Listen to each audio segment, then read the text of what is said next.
News of a brutal murder is always shocking. A cordon has gone up around the building. Police said their search was still going on.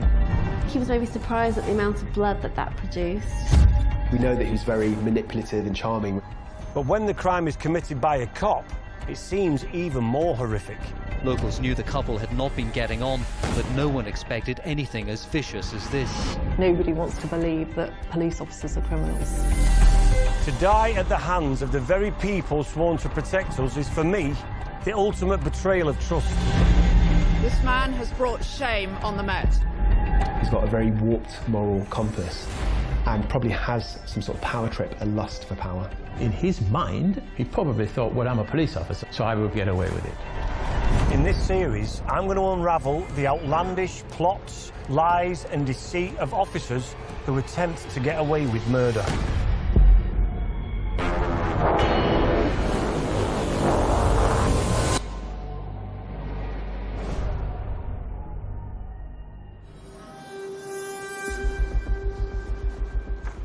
On the 5th of June 2009, Los Angeles police detective Stephanie Lazarus reported for work as normal. She was well respected, well liked, and had 26 years of service to her name. But that day, her life and career would come crashing down. Her fellow detectives had laid a carefully constructed trap, and Stephanie was walking right into it. Because what she didn't know is that her colleagues had uncovered evidence of a murder that had been hidden for over 2 decades. Evidence that proved Stephanie Lazarus was a killer. These people are pointing at you for whatever reason. I don't know why. That's just crazy. I mean, that's absolutely crazy. To lead me through the investigation, I brought together a crack team of experts who will help me unravel what happened in this case and how the killer cop's training enabled her to cover up her crimes. Former top anti-corruption cop Julie Mackay, Serena Simmons, a leading psychologist, and former Met detective Howard Groves, who helped solve over 50 murders, are going to introduce me to some of the worst cases of killer coppers from around the world. Julie Mackay is a former detective superintendent that has spent a large part of her career dealing with police officers trying to get away with breaking the law. So if anyone can help me understand how the mind of a bad apple works, it's her. So this is Stephanie Lazarus. Yes, and as you can see, Stephanie was an LAPD police officer. She was working for Los Angeles Police Department. And this case is a really strange one because it actually goes back to 1986. And it started with a couple. The guy called John Rutten began a relationship with a lady called Sherry Rasmussen. We know that John and Sherry were really happy together. It was like a true love story. They were living together. They were both really successful in their own independent careers. So when was the crime committed? So on the 24th of February 1986, we know that John had gone to work as he always did. Sherry was still at home and he'd tried to ring her mid-morning. When she didn't answer, he rang again during the course of the day, but she still wasn't answering. Now, a neighbour noticed that the garage door was open and that Sherry's car was missing. There were some workmen nearby and they discovered a purse, which later was identified as belonging to Sherry, discarded outside on some grass. Of course, these things don't really become relevant until John gets home at 6 o'clock in the evening. And he sees that there's some broken glass. And when he goes into the house, he notices that the whole property has been ransacked. There's items thrown about the place, lamps that are broken. And as he goes through, then he makes that grim discovery of Sherry lying there with 3 gunshot wounds to her body. As well as the gunshot wounds, Sherry had an unusual bite mark on her arm. The crime scene had all the hallmarks of a burglary gone wrong, and the case was quickly shelved by the LAPD, with no suspects identified. Wind forward to over 2 decades, and on the morning of the 5th of June 2009, in LAPD headquarters, veteran detective Stephanie Lazarus was approached by two fellow cops, stating that they had information on a case she was working on. Little did she know, her police colleagues had other intentions and would capture it all on camera. Stephanie, I don't know if you know my partner. Hey, great. Hi. Stars, nice to meet you. See you guys. How's it going? Good. Milling around. Well, have a seat. What this is I didn't want to bring this up in your squadron. You're going to bring somebody in, right? Yeah, well, I can explain the whole thing too. I didn't want to talk about this in the squadron because I don't know who people are listening. That's true. But we've been assigned a case that we've been looking at. Okay. It's a new case, and as we're doing the case, there's some notes to see as far as your name being mentioned. Okay. Do you know John Rutten? John Rutten? Rutten. Were you guys friends or anything else, or? Yeah, we were good friends. Yeah. In 1986, John Rutten was a recently graduated engineer from UCLA and had been married to Sherry Rasmussen for 3 blissful months, until tragedy struck. Local journalist Howard Brewer has covered this case in detail. Sherry Rasmussen was a real doll. She was a nurse at Glendale Adventist Hospital. She was a supervisor there. She had also been a student athlete. She was kind of tall. Sherry and John were crazy about each other from the moment they met at UCLA in 1984. John and Sherry lived in a condo in the middle of the San Fernando Valley, which is essentially a suburb of Los Angeles. The condo that they lived in was nice. The valley in general, kind of average. There are some pockets of it that are fairly affluent and some pockets of it that are very much not. And the area was a little bit sketchy in spots. There were burglaries here and there. It was not Beverly Hills. It was the land of the beautiful people. It encapsulated glamour and prestige. But if you scratch beneath the surface, drug addiction and gang violence was lurking. I lived out here in late '86, early '87, and I think that was around the time that you had people just randomly shooting each other on the freeway. It was a little bit rough. There was a lot of crime. It was on the 24th of February 1986 that crime caught up with the happy couple. John had been trying to reach Sherry throughout the day. She was not answering her phone, and he didn't know why. But he found out when he came home, walking into the house and seeing Sherry had been murdered. What's this all about? Well, it's relating to his wife. Okay. Okay. Did you know her? Not really. I mean, I knew that he got married years ago. Do you remember her name or anything, or what she did for a living, or where she worked, or anything about her? Well, I think I'm going to say that I think she was a nurse. Do you know what happened to his wife? Yeah, I know she got killed. Do you know what the circumstances were regarding her death? Geez, let me think back. Geez, I don't know if it was, if it was a burglary or something. In 1986, after discovering his wife Sherry had been shot to death, John Rutten had immediately called the police. When they got to the scene and they saw that Sherry had been murdered, that furniture was upturned, that there was stereo equipment stacked at the bottom of the stairs, all appearances were that this was a burglary gone wrong, and it was an assumption that was reinforced for them over the next few weeks when there were a couple of other burglaries in that same area that were in some ways similar to what this one appeared to be. What time of the day had this happened? We know that it was in the morning because the fact that the car was missing from the garage at about 9:45, the purse is found discarded outside at about midday. And Sherry was still in a dressing gown or nightwear. So she's got up, maybe had a bit of a lie-in or whatever, but she's downstairs. She's certainly not had time to get dressed and get ready to go to work. Sherry was shot dead in the living room, still dressed in her nightgown.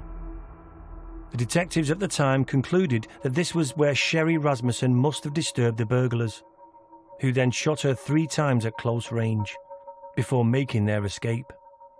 Using witnesses from other burglaries in the neighbourhood, police were then able to create and circulate a rough sketch of 2 possible suspects. So most burglars, they will go there and they'll take items out and they'll just leave things lying around. So it looked an untidy scene. So to all intents and purposes, by the time the officers would have turned up, they made the assumption, rightly or wrongly, that it was obviously an intruder that had entered the premises. She may have disturbed the persons who had entered.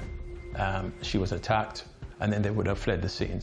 In your opinion, was there any signs that you thought that there's reasons why this wasn't as likely to be a burglary gone wrong? I think one of the main reasons that, having looked at the case, would have been the jewellery box. It was in plain sight for all to see in terms of the burglars. Why didn't they take those items? They're not experts to be able to quickly look at the jewellery and say, that's not real, we're not going to take it. That should have made the officers start to think, well, why have they left this?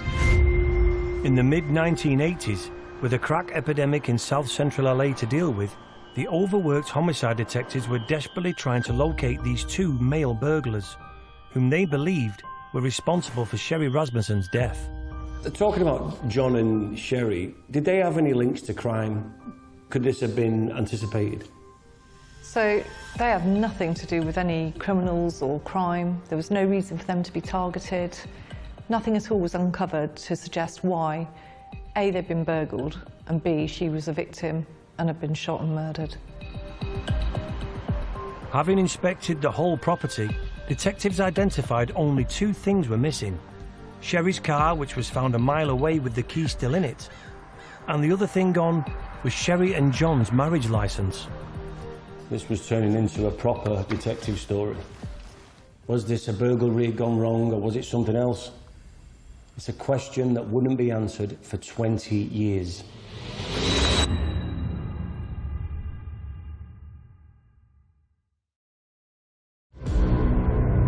In February 1986, in Van Nuys, Los Angeles, the lifeless body of 29-year-old Sherry Rasmussen was found in her California home. She'd been shot 3 times in what looked like a burglary gone wrong by 2 unknown male suspects. But the murderer had left something on the body. When the forensic examiners were there in 1986, they discovered a bite mark on Sherry's arm. And they could say that happened about the time she was killed. The police officers worked the scene and gathered evidence, like the bullets found in or near Sherry Rasmussen, later identified being from a .38 caliber gun. To talk me through what other evidence was discovered, I've asked former crime scene investigator Alex Izzard for her insight. They looked at the whole scene, and although there was no forced entry, there was a lot of things pulled out and a lot of things looked like they were missing, and the car was gone. So straight away, they wouldn't automatically think it was a murder. But those bite marks on Sherry's arm warranted further investigation, even though DNA analysis was in its infancy at that stage. What gets left behind when someone bites is DNA. So straight away, thinking about how we can use this evidence. So a swab would have been taken quickly and stored in a freezer so that when further down the line, when the technology has advanced enough, we may be able to use it.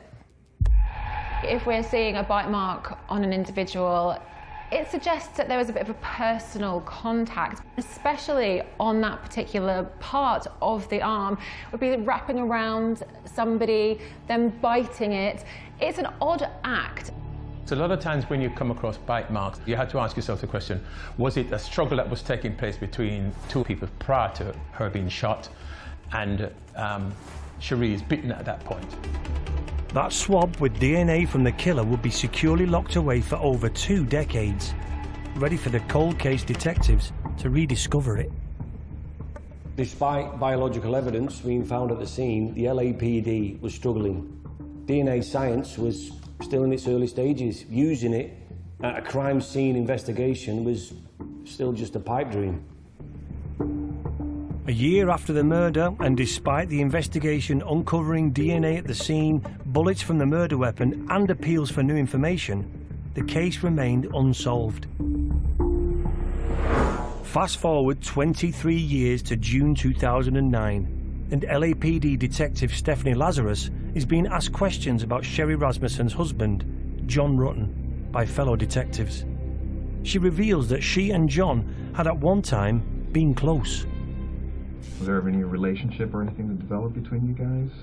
Yeah, I mean, we dated, you know, I mean, what's this all about? Yeah. Well, let me see. Let me ask you. You said you dated John. How long did you guys date? I mean, well, are you guys, is this something, I mean, you said I was going to interview somebody about art, and how you guys are, here's you know, I don't understand why you're talking about some guy I dated a million years ago. Well, let me ask you, what ended the relationship between you and John? You know, it was kind of a weird relationship. I mean, we dated. I can't say that he was my boyfriend. I don't know that he would consider me his girlfriend. And once you guys split, were you guys still friends, or kind of? I mean, we were friendly. Had you ever met his wife? I may have. Do you remember her name or anything, or? Shelley, Sherry. I don't know, something maybe, you know. Like I said, it's been so many years, and. The only complications with that case was that the officers initially thought that it was a burglary gone wrong, when in fact there were much more sinister reasons behind Sherry's death. Stephanie claimed that her and John Rutten's relationship had ended prior to him meeting Sherry, but it seems Lazarus wasn't quick to let go. Well, like in many real stories, the ending of the relationship between John Rutten and Stephanie Lazarus was not a tidy one. Stephanie tried to play it cool around John. But once she learned that John had gotten engaged to Sherry Rasmussen, she started to unravel. She went to John's mother and said, "I'm so heartbroken over this, and I love John so much." I would say Stephanie was interested in sleeping with John, and then using that as some kind of leverage to try to break up the couple. We know that Stephanie was obsessed with John, and she didn't like the fact he was with Sherry. So she used to use any excuse to go round there and see him, to the point where she was a nuisance and stalking them. You said you thought his wife was a nurse. Do you have any idea where she was working at the time, or? Now that you're bringing that up, I think she worked at a hospital somewhere. And yeah, I may have met her at a hospital. At one point, I mean, he may have been dating her, or I don't know, maybe he was married. I don't even remember. And I'm like, you know what, why are you calling me if you're either dating her or living with her or married to her? And I'm like, come on, knock it off. And now I'm thinking I may have gone to her and say, hey, you know what, is he dating you? He's bothering me. And so I'm thinking that we had a conversation about that. Like at her work, or at their house, or? I'm thinking it was a hospital somewhere in LA. When you said, like, hey, you know, he's calling me, he needs to knock it off, or what have you, I mean, was that civil? Was there, I mean, no, there was not. I don't think there was anything. The conversation lasted a few minutes. I can't even remember. And what is it like, you know, we went out to lunch or anything. Right, but there was no, like, arguments or fights, I don't think it didn't get heated or anything like that? Not that I recall, no. I mean, I would think that would stand out. So you didn't have any problems with her then? No. You didn't have any issues with her? No, I mean... Despite her protests, back in 1985, a year or so before the murder, and with John and Sherry becoming ever closer, Stephanie did in fact visit Sherry at the hospital where she worked to confront her over a relationship with John. There was a very heated argument at the hospital. I believe there were moments where it got a little physical. Security was called to escort Stephanie out, and for anyone who was looking for it, we saw a hint then of what might come next. In 1986, at the time of the first investigation into Sherry's death, Sherry's family pushed the detectives to look further into Stephanie Lazarus. They knew the LAPD cop had been in a relationship with John before Sherry came on the scene and had visited the couple at home prior to the murder. When Sherry's father put all this to the detectives, he was told that he had watched too many cop shows on TV.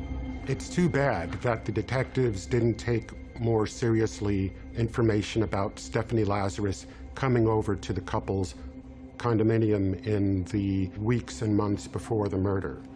But it didn't seem like a whodunit to them. And Stephanie Lazarus at the time was kind of out of the picture. She was old news. She was an ex-girlfriend, she was an ex-lover.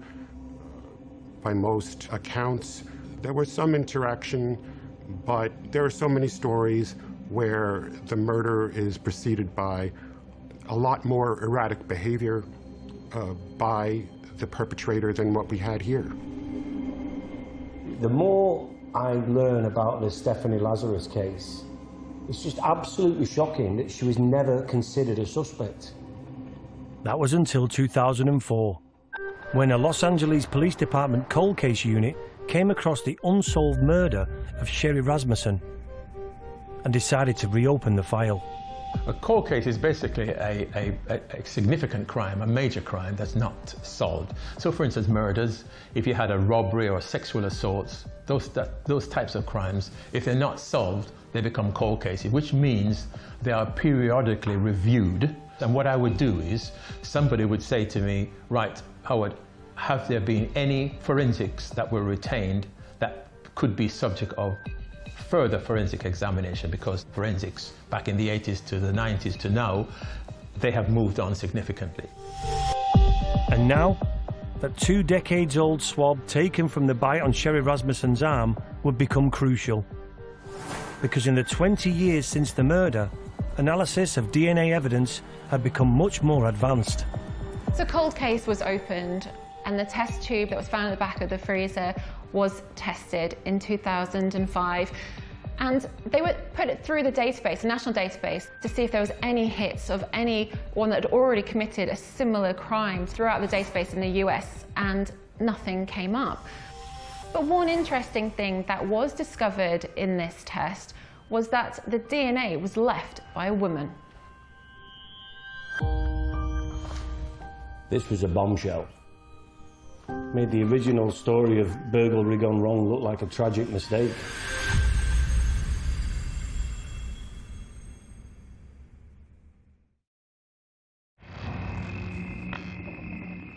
LAPD detectives investigating the murder of Sherry Rasmussen in 1986 had finally made a breakthrough. Nearly 2 decades after the crime, in January 2005, DNA analysis of a bite mark on Sherry Rasmussen's arm confirmed that it had not been left by a male burglar disturbed in the act, as detectives had first thought, but by a woman. The original theory of a burglary gone wrong was beginning to unravel. There was no forced entry at the front door and the alarm was off, and it seems that Sherry was upstairs in her bedroom. There's 2 gunshots to the sliding doors. Somebody went up there to kill Sherry. They shot at her and they missed. There's even gun residue on her face, so that person must have been quite close to get those shots out. This image here is the bite mark on the arm of Sherry. She's there in her nightgown and there's a bite mark there. Quite possibly there was a bit of a struggle. And if Sherry's got her arm around the killer like that, trying to restrain her, perhaps she's seen the gun. Yeah. And then of course the killer bites her to get her to release it and then shoots her. The LAPD cold case investigators were now beginning to look at the entire crime scene through fresh eyes. The cold case detectives thought that the struggle started upstairs and then ultimately came downstairs where Sherry was killed. Interestingly, the stereo that looked like it was about to be taken out in a burglary and then they just abandoned it had an interesting mark on it, and it turned out to be Sherry's blood. How had Sherry's blood got to that stereo that was put there after Sherry was dead? And what's more, The bullets used to shoot Sherry Rasmussen were .38J plus P ammunition from a .38 caliber gun, standard issue for LAPD officers. My understanding is that they were issued only to LAPD officers. And even if you were an LAPD officer and you had a private weapon, you could only use those bullets in that firearm. When the cold case detectives took another look at the investigation files, they saw that Sherry Rasmussen's family all pointed the finger to one particular LAPD cop, Stephanie Lazarus, who, as well as her standard issue police firearm, also owned a second gun that matched the caliber of the murder weapon. And that weapon had conveniently disappeared. Stephanie Lazarus filed a police report in Santa Monica saying, hey, somebody broke into my car, stole my gun, and that way they could never connect that gun with the shooting. And Santa Monica PD, LAPD, they didn't like share information back in the 80s the way they do today. So it's like the investigators in the LAPD probably did not even have it on their radar that Lazarus reported a lost gun, 13 days after the murder, which in hindsight is one of the things that seems kind of shocking. But as a policewoman and later a police detective, she knew how to commit the perfect crime. More damningly still, when investigators re-looked at the case, they saw there had been reports from Rasmussen's family, friends and work colleagues of several instances of Stephanie showing up at Sherry's home and workplace unannounced. We had read the notes as far as from Sherry's friends saying you guys had problems or words, and they got heated. An incident at her work had occurred, and they've also told us that an incident at her house occurred. That's just not sounding familiar at all. And this is an incident where you showed up, you weren't supposed to show up, and things got heated. At his house? Yeah. That just doesn't sound familiar. Now you're saying not familiar because it's just something you remember, or it's just... you know what? I'd have to say I don't remember, because I don't remember. That doesn't sound familiar. would you remember something like that in your life? Well, I would think, but... Did you ever fight with her? You mean like we fought? Yeah. Did you ever duke it out with her? No, I don't think so. You'd remember that, right? That would be pretty... Yeah, I would think so. What are they saying? They're saying, okay, I fought with her, so I must have killed her. Come on. It's insane. If it happened, I honestly don't remember it. That's all I can tell you. This is fascinating.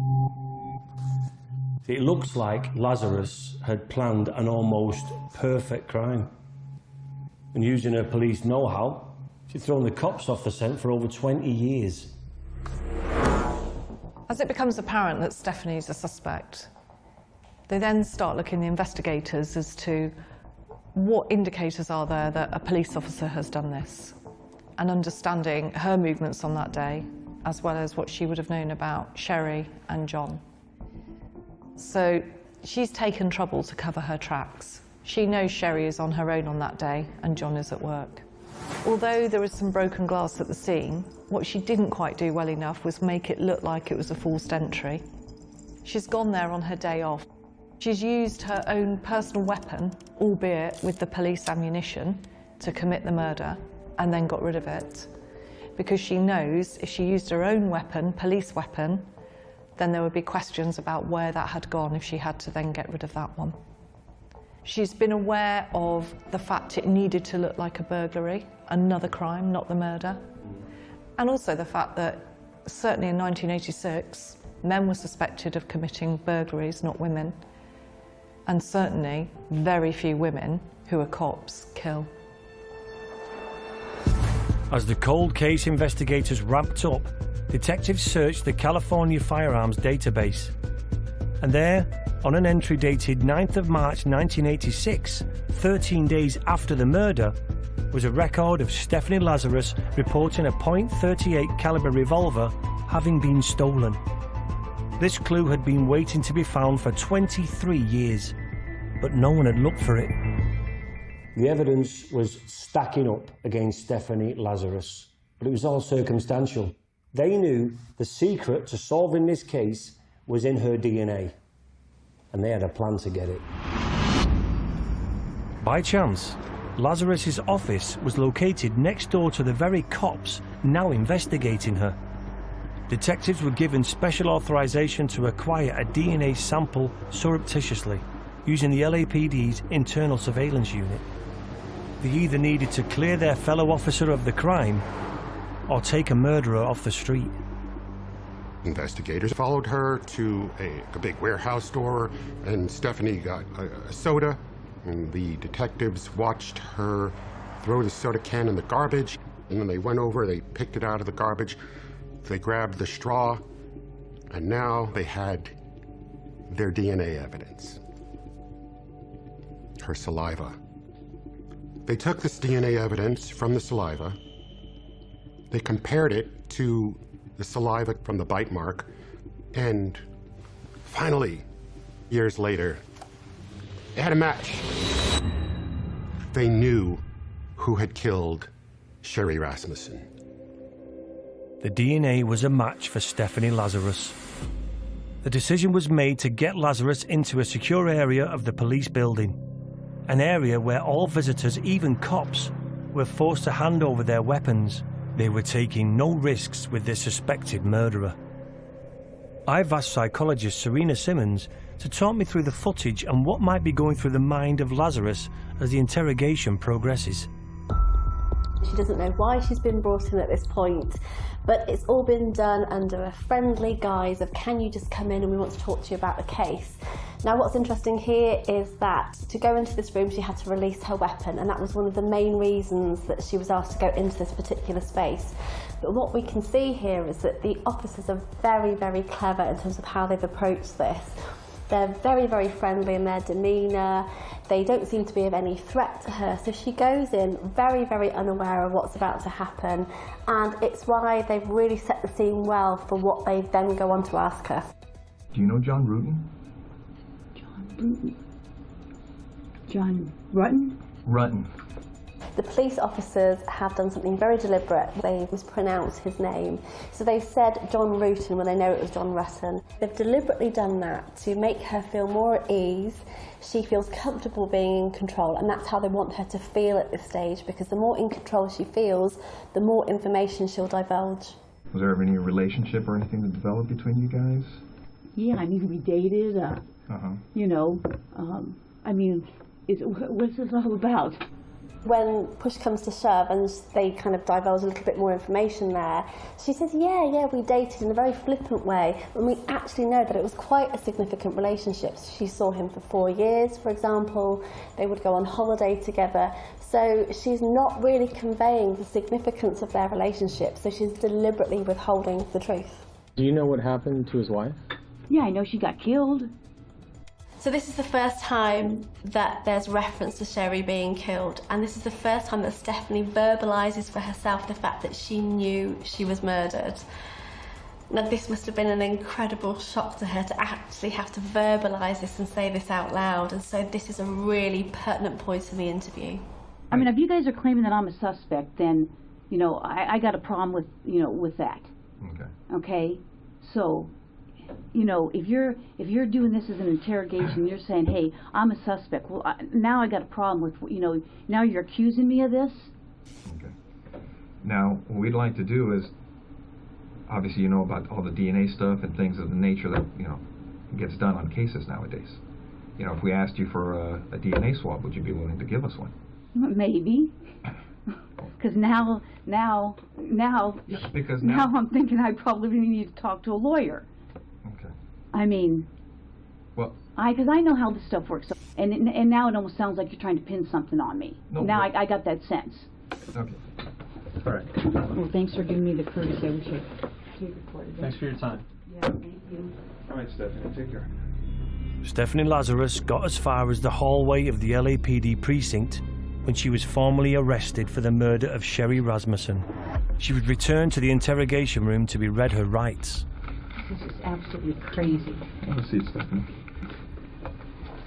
This is insane. Okay. Stephanie, you know you have the right to remain silent. Do you understand? Yes. Anything you say may be used against you in court. Do you understand? Yes. But what can be learned from this killer copper almost getting away with murder? This is crazy. This is I'm like in shock. I'm totally in shock.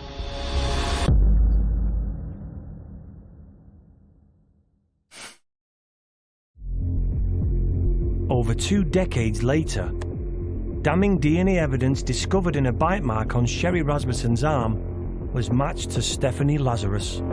This led to a cat-and-mouse style interrogation of Lazarus, ending with her arrest. But what I want to know is why an upstanding police officer might commit murder. In your opinion, was there any evidence of a build-up leading up to this crime? I think there certainly was. John Rutten was her partner, so she dated him when she was in college. They dated for a few years, and what we know is that their relationship was kind of on and off at the time. And it was during kind of one of those periods that they were dating that John picked up another relationship with Sherry, and Lazarus found out about this relationship, but nothing really happened at that point on the surface. But I think that's really when things started to kind of bubble beneath the surface, really, in terms of her kind of desires for John and kind of wanting to keep him to herself. John Rutten would later disclose in court a shocking revelation about his on-off relationship with Lazarus, whilst he was engaged to Sherry Rasmussen. Lazarus went and actually asked John to not go ahead and marry Sherry, but also to sleep with her one last time, which John actually did. And really, for someone of Lazarus's mindset, this is someone who is feeling abandoned and trying to retain that relationship. So that would have really given her a sense of hope that really there's something still here, he might still want me, and that would really reduce her feelings of rejection. For Lazarus, I believe that the murder she committed was completely functional. She saw Sherry as a threat. She felt like she owned John, and she felt that deep sense of rejection and abandonment when he got together with her. Is this jealousy the motive? Yeah, so when women do kill, typically in these situations, it is for the reasons you've said, so acts of jealousy. Sometimes it's for financial gain. Once she'd got rid of the person who she felt was a threat, which was Sherry, a lot of that upset, I imagine, dissipated for her, because this isn't someone who's committing murder over and over again. This was a functional act. So I think that after she got away with that, she would have felt a deep, deep sense of relief. Stephanie Lazarus had worked as a diligent and well-liked cop for decades, and had progressed from a beat cop driving a patrol car to become a highly respected detective in the LAPD's art fraud department. But now, all that was in tatters. Thanks to the DNA evidence discovered on Sherry Rasmussen's body, Stephanie Lazarus was about to face justice. This case is a perfect example of how far we've come with technology. When this incident occurred in 1986, surprisingly, it wouldn't be that long until the very first case of DNA fingerprinting, as it was called then, was used in a court case, but it would be years until it was used regularly enough. Now, coming so far forward, we can exactly pinpoint the suspect with millions and quadrillions of chances that it could be someone else. And even though this piece of evidence was found in the freezer and it could have been deteriorating, we now know that that's not the case because of how far we've come with technology and science. All we need is the smallest drop of DNA that we can actually find the suspect. Stephanie Lazarus finally went on trial in March 2012, over a quarter of a century after she'd murdered Sherry Rasmussen. Despite the overwhelming case against her, she pled not guilty. So, what would her mental state have been living with the fact that she knew what she'd done? When we look at Lazarus's behaviour over the years after the event, she goes back into kind of the normal ebb and flow of life. So she starts another relationship over time, she starts to rise in the ranks of the police. So she seemingly is able to compartmentalise that part of her life.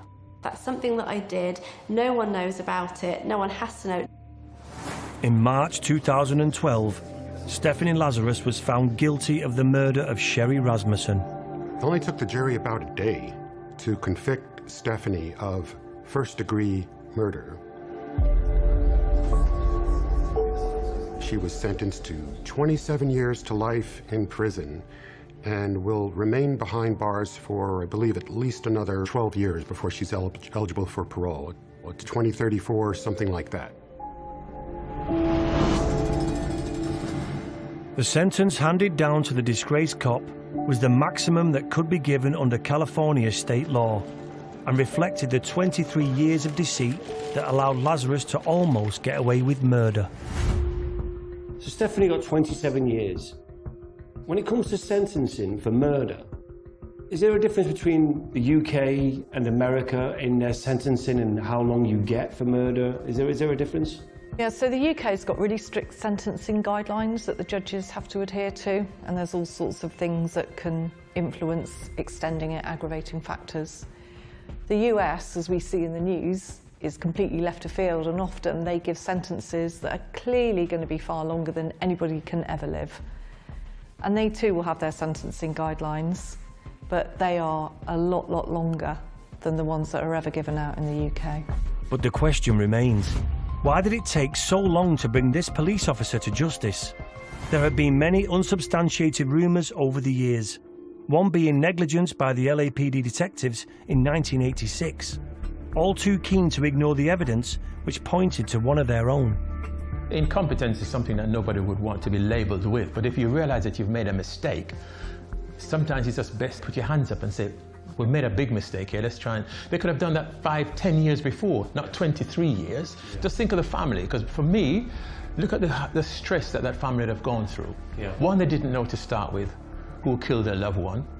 It would appear that the police were dragging their feet at different stages, didn't want to identify who they may have thought was a possible suspect. Imagine if you thought you knew who the suspect was, and that person was still doing their job, going about their daily life, and it's not till 23 years later that that person is the one who then gets charged and is in the box and gets convicted.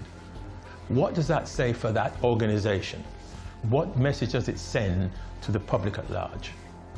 And the question has to be asked, was it because he was a police officer why it was not dealt with? It may not have been, but certainly it gives the view that that's probably what it was all about.